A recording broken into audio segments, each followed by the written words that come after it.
Good morning. It is Friday, July 23rd, 2021.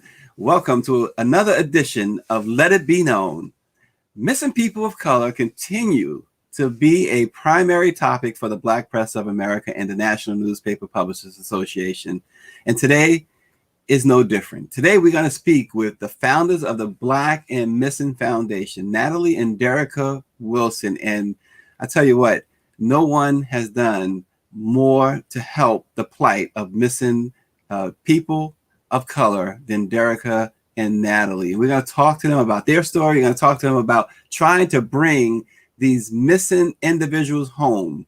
But first, of course, we're going to start with the news. And Dr. Chavis, by the way, is not going to join us this morning. He's on a flight. He's headed from Boston to Cleveland, from one speaking engagement to another. But our president and CEO does send his regards to our guests and to all who are watching. But the news first. Nearly a century after the government allegedly used trickery and eminent domain to seize their valuable property, the family of Charles and Willa Bruce are finally receiving justice. Officials in Los Angeles County reportedly have decided to return the family's Manhattan Beach property that estimates show might be worth as much as $75 million. The beach resort once flourished while welcoming African-American visitors in the 1920s, a time when Black people and other minorities weren't allowed on white beaches. The property famously took on the name Bruce's Beach. Meanwhile, descendants of Charles and Willa Bruce had fought for years to have the land returned to the family. One of the spokespersons for the family said it was a very important place because there was no other place along the coast of California where African Americans could actually go and enjoy the water. They regularly faced threats and intimidations from the Ku Klux Klan and other white supremacists back in the 1920s, but the Bruce family maintained their property and kept the resort open. It was built in 1924, and the city council cited, it was in 1924 when the city council cited eminent domain as a reason to take their land, reportedly under the guise of building a park. Nothing was ever built there. The land remained untouched for years. But yesterday, the council in Los Angeles County have done the right thing and returning the property to the Bruce's family, worth about $75 million today. Congratulations to the descendants of Charles and Willa Bruce. They have fought a gallant fight, and victory is now theirs. Also in the news, as part of the Biden-Harris administration's ongoing COVID-19 response efforts, the U.S. Department of Health and Human Services said it will invest more than $1.6 billion from the American Rescue Plan to support testing and mitigation measures in high-risk congregate settings to prevent the spread of COVID-19 and defeat and stem potential outbreaks. As COVID-19 cases rise among unvaccinated people, and where the more transmissible Delta variant is surging, this funding will expand activities to detect, diagnose, trace, and monitor infections and mitigate the spread of COVID-19 in homeless shelters, treatment and recovery facilities, domestic violence shelters, and federal, state, and local correctional facilities, some of the hardest hit and highest risk communities across the country. And also in the news today, Yasin Bey, we all know him as Mos Def, has been cast as jazz musician Thelonious Monk in an upcoming film by screenwriter producer Peter Lord Moreland. Thelonious will center on the pianist and composer's struggles of musical success, mental illness, and the spiritual love triangle between his wife Nellie and one of the world's richest women, Nika Rothschild. Production is scheduled to begin next summer, and Mos Def, or Yasin Bey, I'm looking forward to that. That guy, I've always been thoroughly impressed with him, not as a musician, but as an actor. This guy is amazing, and I couldn't think of a better person they could have picked. And I understand that folks like Denzel Washington, who is everybody's favorite, mine too, was in the running for this, but Mos Def has come away with the lead role as Thelonious Monk. We're looking forward to that. I want to say good morning to all those watching on Facebook, YouTube, Twitter, and even those who have decided they want to see it on Instagram. Welcome to Let It Be Known. And most importantly, good morning to our special guests. We want to bring on now from the Black and Missing Foundation, Natalie and Derrica Wilson. Good morning, Natalie and Derrica. Good morning. Good morning. Thank you for having us. Absolutely. Thank you so much for being with us. We really appreciate it. The Black and Missing Foundation you guys have been in action for 13 years trying to help, and you've done a yeoman's job, and you have major imprint helping those who have been missing, those who've been missing for a long time, those who have been missing for a short time. Tell us a little bit, and you guys, I mean, whoever wants to start, that's fine. I'm not going to pick who starts. You pick. But tell us about how you got started and the mission of the Black and Missing Foundation. Okay. Good morning again. I'll get started. The inspiration behind the Black and Missing Foundation is a young lady by the name of Tamika Houston, who went missing from Derrica's hometown of Spartanburg, South Carolina. And we read how her family, particularly her aunt, who was in media, really struggled to get any type of national media coverage for Tamika's disappearance. So at the time, we weren't sure if this was an issue affecting our communities, because we definitely didn't see faces like mine and Derrica's in our community on the news when someone went missing. So as we were doing research, we found that 30% of all persons missing were of color at the time. And we continue to see people like Natalie Holloway dominate the news cycle. I mean, just saying her name alone, everyone knows who she is. So we decided, why not us? Why can't we do something about this? I'm in media relations and Derrica is in law enforcement. And those are the two critical professions needed to help us find our missing. So in 2008, we started the organization, and there has been a serious pandemic or uptick in the number of missing persons of color. That number, again, is 40% of all persons missing are of color. But we're motivated to keep going because of the families who are desperate and they're searching for their loved ones and they have nowhere else to turn. And oftentimes we are their last resort. They're not getting help from law enforcement. They're definitely not getting the media coverage. And our mission is to help us find us, to help bring awareness to our missing, to help search for them, and also to educate our communities on personal safety. Yeah, and you think about what Natalie just said, everyone, just to breathe it in. 40% of all those missing are those individuals of color. And at last count, FBI statistics say that there are more than 650,000 missing and unaccounted for individuals in the United States. 40% of those are individuals of color. That's a big number. Let's get serious with this, Derrica. Break that down a little bit for us and tell us let's talk about what's being done and talk about what's not being done. Well, first and foremost, we're saying 40, but we truly believe that number is much higher, especially when you consider the fact that oftentimes our reports are not even taken. We have families that reach out to us, and in order for us to even, assist these families, there must be a police report on file. And so we're helping them navigate that process. But also in the Hispanic community, with the deportation, a lot of them are not reporting. And those persons of color are often lumped in with our white community, the white counterparts. And so first and foremost, I really want to put out there that we're not trying to dishonor any community. We're just trying to even the playing field. When a person of color goes missing, particularly a child, oftentimes they're labeled as runaways. So runaways are not receiving an Amber Alert. And when there's a missing man or woman, their disappearance is associated with some sort of criminal activity. So we really need to change the mindset, the narrative. And what we're doing, we're not waiting on that 5 and 10 o'clock news cycle. We're putting this information out there. We had to take matters into our own hands by utilizing, social media. Everyone's walking around with a device. We have to get that information to them instantly.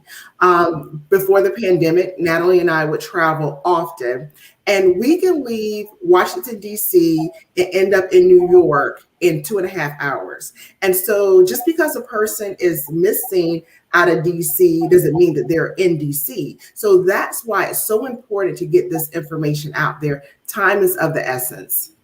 Yeah, absolutely. And something else in there too, as we break it down a little bit, Natalie and Derrica, the response by law enforcement is always, or we hate to use the word always. So it's mostly different when it's white and Black and Hispanic. Talk about that a little bit, and how that, because usually they say, you need to wait 24 hours or 48 hours to report, but the first 48 hours are the critical, isn't it? Absolutely. First and foremost, I think it's very important for our minority community, the Black community, to understand that our voices and our dollars are very powerful. And I'm saying that to say voting, when it's that time, go out and vote, because these elected officials that we're putting in place, they can change the laws in your respective areas and jurisdictions. So in some states, there is no waiting period to report your loved one missing. You can report them immediately, but in other states, you must wait 24 hours.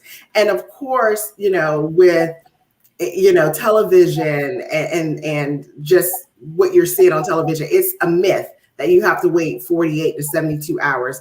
That's not true. So first and foremost, understanding what the laws are in your respective jurisdiction, and then just drive in that change, be that change, let your voice count in what you want to see. I'm a former law enforcement official, and I will say that enhanced training is needed in handling missing person cases, because that is not considered a crime. And so when I was in the police academy for 6 months, we dedicated maybe an hour to 2 hours for missing person cases. So I think more focus needs to be paid attention to how these cases are handled, the reason that folks are going missing, and ultimately, what is the solution? So we know that there's an issue with human trafficking. We know there's a correlation with mental health. We know there's a correlation with domestic violence. So we know the issue. So now let's talk about what are the solutions to combat this.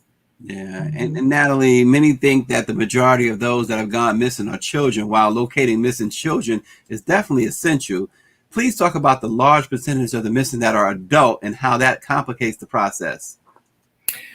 Well, we're seeing an uptick in our children that are reported missing because of sex trafficking, but we do know that Black women and even our men are also disappearing at an alarming rate. And what we're trying to do as an organization is to make these individuals household names, because they deserve to be found as well. We know the names of others that aren't minorities who dominate the news cycle, but we need to make sure that our missing are out front and center. And we can't do what we do alone. It takes law enforcement, it takes the media and the community. And, sadly, in our community, we have this no snitching, but we believe that someone knows something that can help us find and bring this missing person home. But again, it's a pandemic that is plaguing our community. And this is something that hasn't just started. It's been happening for many years, hundreds of years, but now we're shining a light on it. And we have to do something about it to protect our mothers and fathers, our sisters, brothers, our grandparents in our communities. Yeah, one of the viewers this morning, Celeste Hart, brings up something here. Essentially, she said that a detective told her, "We don't look for crackheads," and it's the same city where Sowell, trying to think of Sowell, but Anthony Sowell. Anthony Sowell, yeah, killed 11 Black women on drugs. I know that we've talked about this in the past. The attitude, and I guess this is probably more of a Derrica question again, but the attitude of law enforcement. And you said something really, really stunning. I didn't know that. You said 1 to 2 hours in the academy on the topic, 1 to 2 hours out of 6 months. But can you address what Celeste Hart is saying there? First and foremost, thank you for bringing that up, Celeste. You know, when the Anthony Sowell case, it really struck a chord because, you know, 11 women went missing, and they were found in and around his property.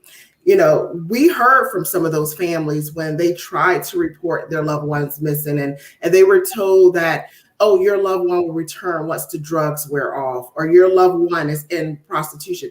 It doesn't matter. The person is missing. This is someone's child. This is someone's mother. This is someone's sister. Our lives are of value, and we need the greater masses to understand that. You know, I couldn't understand for the life of me why, when, you know, the probation officers were allegedly going by this property, why didn't they take notice of the stench? Because the neighbors in the community were complaining about the stench, and they did not follow through. And it's just so heartbreaking. And that story, it was downplayed. It was on TV for a little bit, but then there was something that happened at that military base, Fort Hood, I believe it was Fort Hood, that started dominating the news. And then when Anthony Sowell's trial came up, then we dealt with the Casey Anthony situation. So again, people are not knowledgeable of what's happening. But then when I look at Anthony Sowell with his background, he moved from state to state. Did law enforcement even consider, are there any other missing women in all these other states that could possibly be tied to him? Or is it that it's just falling on deaf ears because they look like us? Yeah, and Cheryl, and this is a classic example of our lives not mattering. Yeah. I mean, the community has been reaching out to law enforcement. Law enforcement isn't taking these cases seriously. So that's why the organization was founded, because we believe our lives matter. And we have to, as Derrica said, take these matters into our own hands oftentimes. Yeah, Celeste follows up by saying that the smell, by the way, was blamed on a nearby restaurant. She sat in on the Sowell trial. But, you know, Cheryl Smith also reminds us, going back to the late 70s and 80s, the Atlanta child murders. He says, remember how many were missing before police even got involved in that case. And we do remember that. And that's part of the issue here. Also, you know, just to briefly segue, there's been some discussions about the differences in how Amber Alerts and similar systems are applied when it comes to people of color versus whites who have gone missing. I think you briefly touched on that. Derrica or Natalie, you want to take us through that one more time? Sure. So with the Amber Alert, it has to show, according to law enforcement, that the individual is in imminent danger, and more than likely with a person that they can identify or they have some type of knowledge of, and in a vehicle. But we do know that there is a disparity in issuing Amber Alerts for people of color, for our children of color. And we see that every single day. And there are alerts named after minority individuals, like the Shanti Billy alert, that is not being utilized, and is supposed to even the playing field for individuals that age out of the Amber Alert system but are too young for the Silver Alert. Amazing. You know, years ago, simple things like milk cartons were used as a tool to inform communities about missing people. Derrica and Natalie, what can everyday people and business owners do to get involved in the process? So this is going to be a twofold answer for me. When it comes to parents, you know, we have to educate our children. We have to have those uncomfortable conversations. You know, we always say, you know, stop being your children's friend and be their parent. You know, of course, as Natalie mentioned, we're dealing with a pandemic. for many, many years. And we're also dealing with the pandemic of COVID. And so we've seen an uptick in persons of color going missing, being online, because these predators are luring these children. Parents are forced to work from home, the children are learning remotely, and these predators are using that as an opportunity. So again, having those uncomfortable conversations, when it comes to businesses, allow us to put up the flyers inside your business. Allow us to put this information out there. But we come from a proactive approach. I really want to call out our faith-based communities because they are the pillar of our community. When we try to hold events and ask people to come out, the number is decreased because our community don't feel that this is an issue that directly impacts them. So we have to go where they are. And going to the church, the faith-based community is where they are. When you look at it holistically, you have every profession in that church. You have doctors, lawyers, law enforcement, psychologists, psychiatrists. You have all walks of life. And we have to be able to do our own community policing, and helping our community. Let's help them before it results into them going missing. When it comes to children going missing and running away, what are they running away from and who are they running to? So I think we have to get back to the basics in order to protect our community. And don't wait on something to happen in your family. Let's get involved now. Let's talk about it. Let's show up. Let's help these families pass out flyers, conduct these searches because they really need it. And you too, Derrica and Natalie, you've been doing this work and you've been working at it harder than anybody, but you can't do it alone. How can folks help the Black and Missing Foundation? I love those shirts, by the way. Can we get those shirts too? And does that also help? Yes, it does. So Derrica and I, we do not take a salary from this organization. So every penny, every donation that we receive, it goes back to the families. You'll be surprised how expensive it is to print flyers, to help family members bury their loved one who was found deceased. So we ask our community to donate to the organization.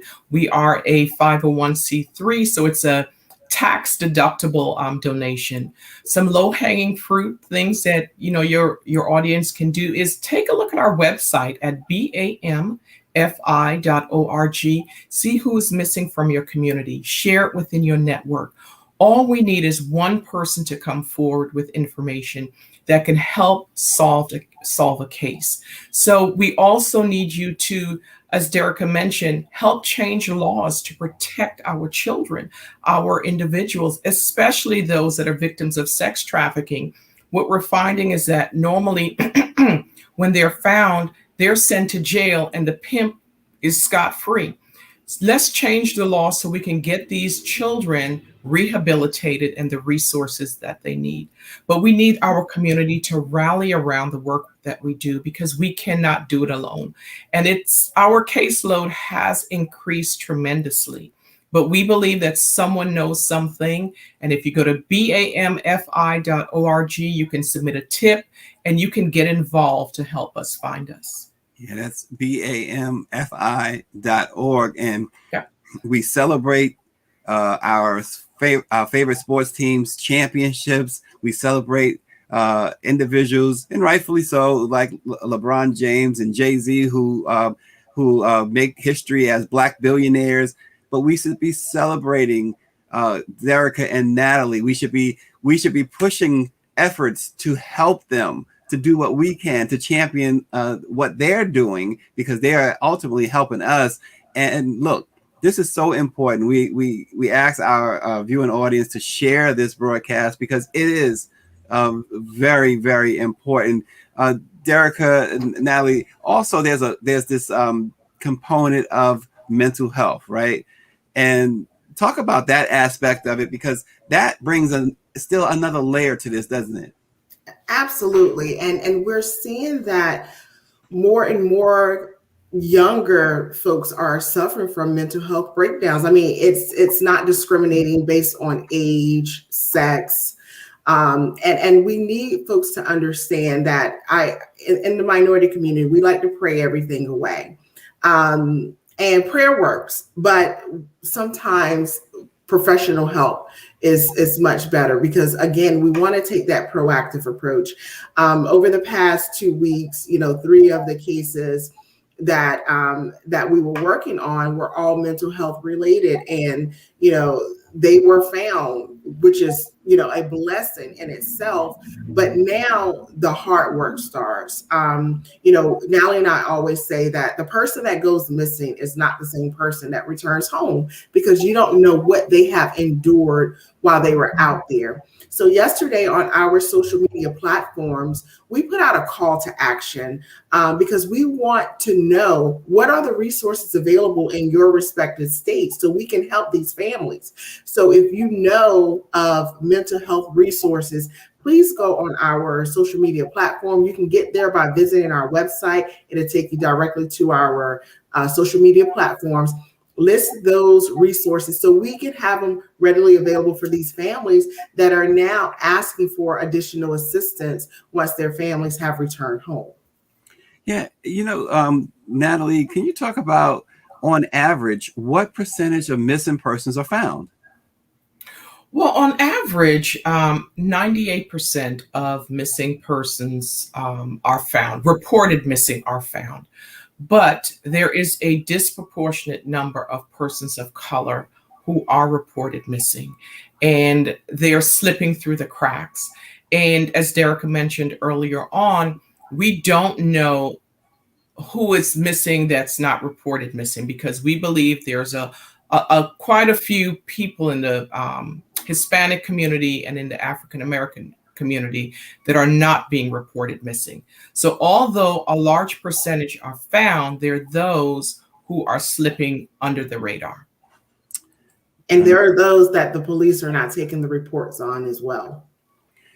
Yeah, and we touched on that earlier too. And what are some of the just remind us some of the reasons when someone is trying to report their loved one missing, some of the reasons why the police won't take the report? I would just say that our lives are just not valued. They brush it off. I wish I had the answer, because honestly, there should not be a waiting period. Mm-hmm. You know your loved one's pattern, their behavior, and our people are not just falling off the face of the earth. I think if all of these states come together to this one consensus that if you're missing, like in DC, in Illinois, you can report immediately. Right. And it should be like that across the board. And sadly, it's not. And I really want to touch on a point. The families have resorted into creating their own method of communication of getting their missing loved ones out there. Please, if you are creating a flyer, we encourage you not to put your personal phone numbers on those flyers. We have seen so many families become victims because so many people are preying on the vulnerable. So putting their information out there, they've lost their savings, they've lost their homes because they followed this misinformation from someone trying to scam them. So, if you have a missing loved one, contact the Black and Missing Foundation. We will help, guide you through the process, working with law enforcement, working with our media partners. This is already hard enough when you don't know where your loved one is. And then on top of that, someone trying to prey on these families. Yeah. And Natalie, I know we're running out of time, but while the reliance on law enforcement is understandable, what can communities do to provide support or help when someone goes missing? What's the immediate thing they can do? The immediate thing that they can do is rally around these families, distribute flyers. We need boots on the ground. Be out there on the streets helping to search for the missing individual in your communities. These families need support. And as you can imagine, it's a tough time for them and they don't know what to do. They need the community to rally around them to help them get the word out. Use your social media platform to share the missing persons flyer with your network. Wow. And you see the photos as our producer rose them through. These are human beings. These are precious human beings. Folks, please go to Black and Missing, BAMFI.org. Find out how you can help. And even, I'm sure, stay anonymous if you choose to. Just help. Natalie Wilson and Derrica Wilson, they have done so much and they could use your help. And without your help, they're going to still do it. We know they're going to still do it. They've been doing it for 13 plus years and they're going to do it. But they would love to have your assistance. Champion them like you champion the Milwaukee Bucks, like you champion the Los Angeles Lakers. And yes. Absolutely. We thank you so much for joining us this morning. We certainly want to have you back. If you will come back, keep up the great work. It's Black and Missing Foundation, folks, BAMFI.org. Let it be known. This is a tough program today because it means so much for the Black press to be here to talk about this vital topic. We've been reporting on it. You can see more at blackpressusa.com and many of our member newspapers across the country. They are also reporting on the plight of missing people of color. Kindness is a language that the deaf can hear and the blind can see. Always remember that. And we will see you on Monday.